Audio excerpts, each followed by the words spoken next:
ജയസൂര്യൻ ചേട്ടാ, നമ്മുടെ രമേശ് ചെന്നിത്തല കഴിഞ്ഞ ദിവസം NSSൻ്റെ പരിപാടിയിൽ പങ്കെടുത്തു. മന്നം ജയന്തിയിൽ പങ്കെടുത്തു അദ്ദേഹം. അത് ഉണ്ടാക്കിയ കോലാഹലങ്ങൾ ചെറുതല്ല, വലിയ ചർച്ചകളൊക്കെ നടന്നു. അദ്ദേഹത്തെ പിന്തുണച്ച് SNDP വന്നു. ഇപ്പോൾ ഇതാ അദ്ദേഹം സമസ്തയുടെ പരിപാടിയിലും പങ്കെടുക്കുകയാണ്. ഇന്ന് സമസ്തയുടെ പരിപാടിയിൽ പങ്കെടുക്കുകയാണ് അദ്ദേഹം. എന്നിട്ട് അദ്ദേഹം പറഞ്ഞു, മാധ്യമപ്രവർത്തകർ ചോദിച്ചപ്പോൾ പറഞ്ഞു, കോൺഗ്രസ്സിൽ മുഖ്യമന്ത്രിയെ തീരുമാനിക്കുന്നത്, UDFൻ്റെ മുഖ്യമന്ത്രിയെ തീരുമാനിക്കുന്നത് കോൺഗ്രസ് ഹൈക്കമാൻഡാണ്. എന്താണ് ചെന്നിത്തല ഇങ്ങനെ പറയാനുണ്ടായ സാഹചര്യം? എന്താണ് അതിന് പുറകിലെ രാഷ്ട്രീയം? അതായത് കേരള രാഷ്ട്രീയത്തിൽ കോൺഗ്രസിന്റെ നേതൃത്വത്തെ സംബന്ധിച്ച് എന്ത് തീരുമാനമെടുക്കണം എന്നുള്ള വ്യക്തമായ സൂചന ഡയറക്റ്റ് ആയിട്ടും ഇൻഡയറക്റ്റ് ആയിട്ടും രമേശ് ചെന്നിത്തല കോൺഗ്രസ് നേതൃത്വത്തിന് കൊടുത്തു കഴിഞ്ഞു. അത് വെറുതെ അദ്ദേഹത്തിന്റെ ഡയറക്റ്റ് പ്രസ്താവനയിലൂടെയോ അപേക്ഷയിലൂടെയോ അല്ല കൊടുത്തിരിക്കുന്നത് എന്നുള്ളത് അതീവ ഗൗരവതരമായി നമ്മൾ കണക്കാക്കേണ്ട ഒരു വിഷയം. അതായത് NSSന്റെ സമ്മേളനത്തിൽ 11 വർഷത്തിന് ശേഷം അദ്ദേഹം മുഖ്യ അതിഥിയും ഉദ്ഘാടകനുമായി ക്ഷണിക്കപ്പെട്ടു. അതിനു മുമ്പ് തന്നെ വെള്ളാപ്പള്ളി നടേശൻ വി ഡി സതീശനെ തള്ളി പറഞ്ഞുകൊണ്ട് രമേശ് ചെന്നിത്തലയ്ക്ക് പിന്തുണ കൊടുത്തു. അപ്പോൾ NSSന്റെയും SNDPയുടെയും പിന്തുണ അദ്ദേഹം ഉറപ്പാക്കി. അതിനുശേഷം ഇന്ന് പട്ടിക്കാട് നടക്കുന്ന ജാമിയ നൂരിയയുടെ 60ാമത് വാർഷിക സമ്മേളനം അദ്ദേഹം ഉദ്ഘാടനം ചെയ്യാം. തൊട്ടടുത്ത ദിവസം ജനുവരി 11 മഞ്ചേരിയിൽ നടക്കാൻ പോകുന്ന ജാമിയ ഇസ്ലാമിയയുടെ 35ാമത് വാർഷിക സമ്മേളനവും ഇതേ രമേശ് ചെന്നിത്തല തന്നെ ഉദ്ഘാടനം ചെയ്യുക. ഇത് കൂടാതെ അദ്ദേഹം ഏതൊക്കെ മേഖലകളിൽ സ്ഥാനം ഉറപ്പിച്ചിട്ടുണ്ട് എന്നുള്ളത് കോൺഗ്രസ് ഹൈക്കമാൻഡിന് വ്യക്തമായ മെസ്സേജ് അദ്ദേഹം കൊടുത്തുകൊണ്ടിരിക്കുക. ഈ സമ്മേളനങ്ങളിലൊക്കെ മുഖ്യ അതിഥിയായി കേരളത്തിലെ പ്രതിപക്ഷ നേതാവിനെ വിളിച്ചിട്ടില്ല, KPCC പ്രസിഡന്റിനെ വിളിച്ചിട്ടില്ല, ശശി തരൂരിനെ വിളിച്ചിട്ടില്ല, K സുധാകരനെ അല്ലെങ്കിൽ K മുരളീധരനെ വിളിച്ചിട്ടില്ല. അപ്പോൾ ഇവരെയൊക്കെ മാറ്റി നിർത്തിയിട്ട് അത്രയൊന്നും പ്രോട്ടോകോൾ കൊണ്ട് പ്രമുഖനല്ലാത്ത മുൻ പ്രതിപക്ഷ നേതാവ് അല്ലെങ്കിൽ മുൻ ആഭ്യന്തരമന്ത്രി എന്നൊക്കെ പറയാൻ മാത്രമുള്ള രമേശ് ചെന്നിത്തല, വർഷങ്ങളായിട്ട് ലൈം ലൈറ്റിൽ നിന്ന് മാറ്റി നിർത്തപ്പെട്ട രമേശ് ചെന്നിത്തല വളരെ സമർത്ഥമായി കരുക്കൾ നീക്കിക്കൊണ്ടാണ് ഇപ്പോൾ രംഗത്ത് വന്നിരിക്കുന്നത്. അതിൽ അദ്ദേഹത്തിന്റെ കരുനീക്കങ്ങളാണ് ഏറ്റവും ശ്രദ്ധേയമായി. അതായത് വീട്ടുചോറുള്ളവനെ വിരുന്നുചോറുള്ളൂ എന്ന ഒരു ചൊല്ലുണ്ടല്ലോ. അതുകൊണ്ട് വീട്ടിലെ ചോറ് ആദ്യം അങ്ങ് ഉറപ്പാക്കി. NSSന്റെ പിന്തുണ ഉറപ്പാക്കിയതോടുകൂടി ബാക്കിയുള്ളവരൊക്കെ പുറകെ വന്ന് പിന്തുണയ്ക്കുന്ന കാഴ്ചയാണ് ഇപ്പൊ കാണുന്നത്. പക്ഷെ അദ്ദേഹം വളരെ കാലമായിട്ട് രാഷ്ട്രീയത്തിൽ പ്രവർത്തിക്കുന്ന ആളാണ്. അദ്ദേഹത്തെ ഈ സമുദായ സംഘടനകളെല്ലാം NSS ആകട്ടെ, SNDP ആകട്ടെ, അതുപോലെ മുസ്ലിം സംഘടനകൾ, ക്രിസ്ത്യൻ സംഘടനകളൊക്കെ മുമ്പും പല പരിപാടിക്കും അദ്ദേഹത്തെ ക്ഷണിച്ചിട്ടുണ്ട്. അത് ഒരു രാഷ്ട്രീയ കരുവായിട്ട് അദ്ദേഹം ഉപയോഗിക്കുന്നു എന്ന് പറയാൻ കഴിയുമോ നമുക്ക്? അല്ല, അത് തീർച്ചയായിട്ടും പറയാൻ കഴിയും. അത് അദ്ദേഹത്തിന്റെ ഈ ഉദ്ഘാടന പരിപാടികൾ മാത്രമല്ല, അതിനെ തുടർന്ന് അദ്ദേഹം പറഞ്ഞ ചില പ്രസ്താവനകളുണ്ട്.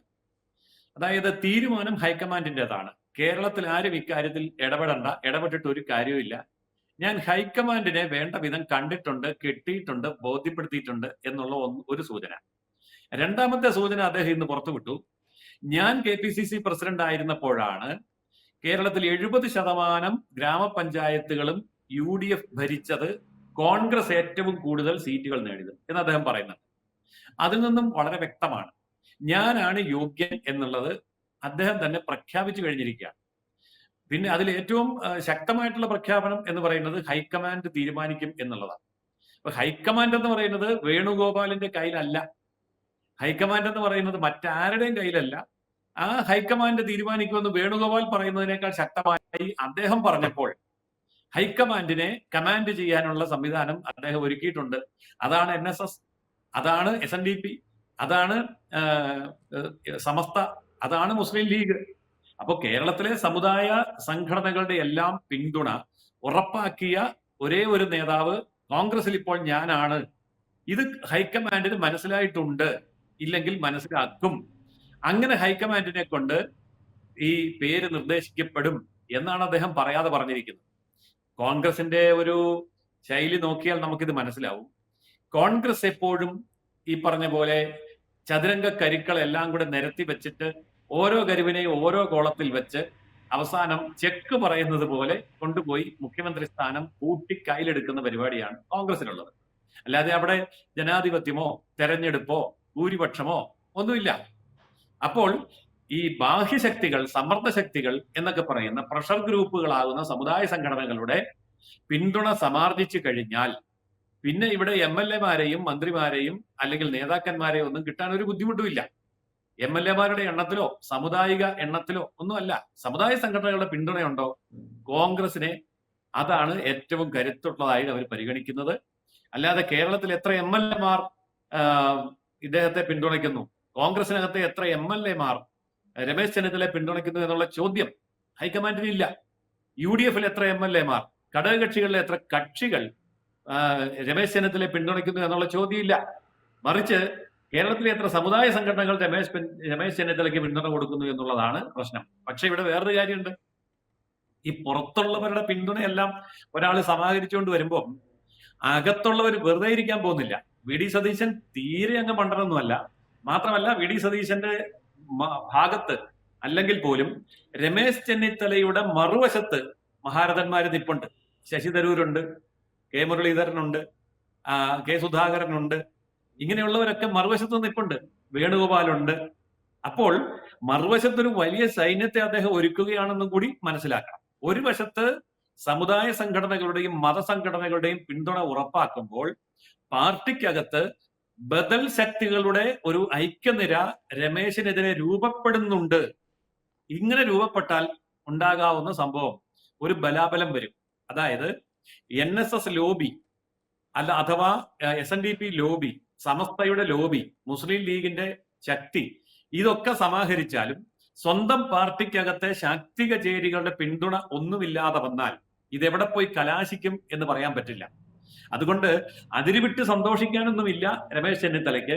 ഒരുപക്ഷെ രമേശ് ചെന്നിത്തല കാണിക്കുന്ന ഏറ്റവും വലിയ രാഷ്ട്രീയ മണ്ടത്തരവും രാഷ്ട്രീയ അസ്തമനവും ഈ വഴിയിലൂടെ പോയാൽ സംഭവിച്ചുകൂടായികയും ഇല്ല. കാരണം ജനാധിപത്യമാണ്, കോൺഗ്രസ് ആണ്. പിന്നെ ഈ ലീഗിന്റെ അപ്രമാദിത്വത്തെ കൂടി ഇവിടെ അരക്കിട്ടുറപ്പിക്കുകയാണ് എന്ന് പറയുമ്പോൾ UDF-ലെ മറ്റു ഘടകകക്ഷികളുടെ നിലപാട് നിർണായകമായിട്ട് വരും. അപ്പോൾ മറ്റു ഘടകകക്ഷികൾ ഏത് നിലപാടെടുക്കും, അത് കോൺഗ്രസിന്റെ ഉള്ളിൽ എങ്ങനെ പ്രതിഫലിക്കും എന്നുള്ളത് വളരെ ഗൗരവമുള്ള വിഷയമാണ്. അതിന്റെ കാരണം ഞാൻ പറയാം. കഴിഞ്ഞ തവണ കോൺഗ്രസ് തോറ്റ 10-15 സീറ്റുകൾ ഉണ്ടല്ലോ, കേവലം 1000-നും 2000-നും ഇടയ്ക്ക് വോട്ടിന്റെ വ്യത്യാസത്തിലാണ് കോൺഗ്രസ് തോറ്റത് എന്ന് പറയുമ്പോൾ ആരാ തോപ്പിച്ചെന്നുള്ളത് വ്യക്തമാണല്ലോ. കോൺഗ്രസിന് വേണമെങ്കിൽ ജയിക്കാമായിരുന്നു. അകത്തുനിന്ന് പാര വെച്ച് തോപ്പിച്ചതാണ് 10-15 സീറ്റെങ്കിൽ ഇത്തവണ അതൊരു 30 സീറ്റ് അകത്തുനിന്ന് പാര വെക്കാനുള്ള കഴിവൊക്കെ മറുവശത്ത് നിൽക്കുന്ന മഹാരഥന്മാർക്കുണ്ട്. എന്നാ നീ അങ്ങ് മുഖ്യമന്ത്രി ആവണ്ടടാന്ന് തീരുമാനിച്ചാൽ ഈ പറഞ്ഞ ഒരു സമുദായ സംഘടന നോക്കിയാലും കോൺഗ്രസിനെ താങ്ങി നിർത്താൻ പറ്റാതെയും വരും. അങ്ങനെ വന്നാൽ രമേശ് ചെന്നിത്തല വീരചരമം പ്രാപിക്കാനാണ് സാധ്യത. എന്തായാലും അങ്ങിപ്പോൾ പറഞ്ഞതിനകത്ത് ഒരു കാര്യം കൂടി ചേർത്ത് വായിക്കേണ്ടതുണ്ട്. മുസ്ലിം ലീഗ് വളരെ ശക്തമായ ചരടുവലി നടത്തിക്കൊണ്ടിരിക്കുകയാണ്. ഈ കേരള കോൺഗ്രസ് ഇന്ന് LDF-ൽ നിൽക്കുന്ന മാണി കോൺഗ്രസിനെ അവിടുന്ന് അടർത്തിക്കൊണ്ടുവരാൻ ശ്രമിക്കുന്നു എന്നൊരു ആക്ഷേപം, ഒരു ആരോപണം വളരെ ശക്തമാണ്. അപ്പോൾ ഈ സാഹചര്യത്തിൽ അത് രമേശ് ചെന്നിത്തലയും ഒക്കെ അറിഞ്ഞുകൊണ്ടായിരിക്കുമല്ലോ ആ കാര്യവും നടക്കുന്നത്. അങ്ങനെയാണെങ്കിൽ UDF-ന് അതൊരു വലിയ സാധ്യതയല്ലേ? ഇതുപോലെ NSS-ൻ്റെ SNDP-യുടെ ഒക്കെ പിന്തുണയുള്ള ഒരു എന്താ പറയണ്ടേ, രമേശ് ചെന്നിത്തലയെ പോലെ കഴിവും അല്ലെങ്കിൽ പാരമ്പര്യവും അനുഭവ സമ്പത്തും ഉള്ള ഒരു നേതാവിനെ മുന്നിൽ നിർത്തുന്നു എന്നുള്ളത് അവരുടെ ഒരു രാഷ്ട്രീയ വിജയം തന്നെയല്ലേ അത്? ആ രാഷ്ട്രീയ വിജയത്തിന് പിന്നിൽ നമ്മൾ ഇതുവരെ പുറത്ത് ചർച്ച ചെയ്യാത്ത ചില അടിയൊഴുക്കുകളില്ലേ എന്ന് ഞാൻ സംശയിക്കുകയാണ്. അതായത് മുഖ്യമന്ത്രി സ്ഥാനത്തേക്ക് ഒരു കാരണവശാലും പരിഗണിക്കപ്പെടാൻ സാധ്യതയില്ലാതിരുന്ന രമേശ് ചെന്നിത്തല പെട്ടെന്ന് രംഗത്ത് വരുമ്പോൾ ഇതിന്റെ പുറകിൽ ഒരു ഫോർമുല രൂപപ്പെടുത്തുന്നുണ്ടോ എന്ന് എനിക്ക് സംശയമുണ്ട്. അതായത് ആദ്യത്തെ 2 വർഷം രമേശ് ചെന്നിത്തല മുഖ്യമന്ത്രിയാവുന്നു, പിന്നത്തെ 2 വർഷം മുസ്ലിം ലീഗ് അല്ലെ കുഞ്ഞാലിക്കുട്ടി മുഖ്യമന്ത്രിയാവുന്നു, പിന്നെ 1 വർഷം വേണമെങ്കിൽ മറുവശത്ത് നിന്ന് വലിച്ചുകൊണ്ട് വരുന്ന കേരള കോൺഗ്രസിന്റെ ആള് മുഖ്യമന്ത്രിയോ അല്ലെങ്കിൽ ഉപമുഖ്യമന്ത്രിയോ ആകുന്നു.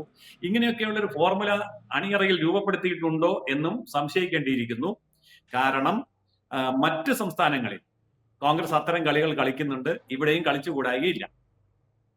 തീർച്ചയായിട്ടും നമുക്ക് കാത്തിരുന്ന് കാണാം എന്താണ് സംഭവിക്കാൻ പോകുന്നതെന്ന്. എന്തായാലും രമേശ് ചെന്നിത്തല വളരെ സമർത്ഥമായിട്ട് തനിക്കെതിരെ വന്ന നീക്കങ്ങളെല്ലാം വെട്ടി വളരെ തന്ത്രപരമായിട്ട് സാമുദായിക പിന്തുണ ഉറപ്പിച്ചുകൊണ്ട് മുന്നോട്ട് പോവുകയാണ്. UDF രാഷ്ട്രീയം കോൺഗ്രസിൻ്റെ രാഷ്ട്രീയം എങ്ങോട്ടേക്കാണ് എന്ന് നമുക്ക് കാത്തിരുന്ന് കാണാം. അത്രയേ കഴിയുള്ളൂ. കൂടുതൽ വാർത്തകളും വിശേഷങ്ങളും നിങ്ങളിലേക്ക് എത്താൻ ABC മലയാളം സബ്സ്ക്രൈബ് ചെയ്യുക, ബെൽ ബട്ടണും അമർത്തുക.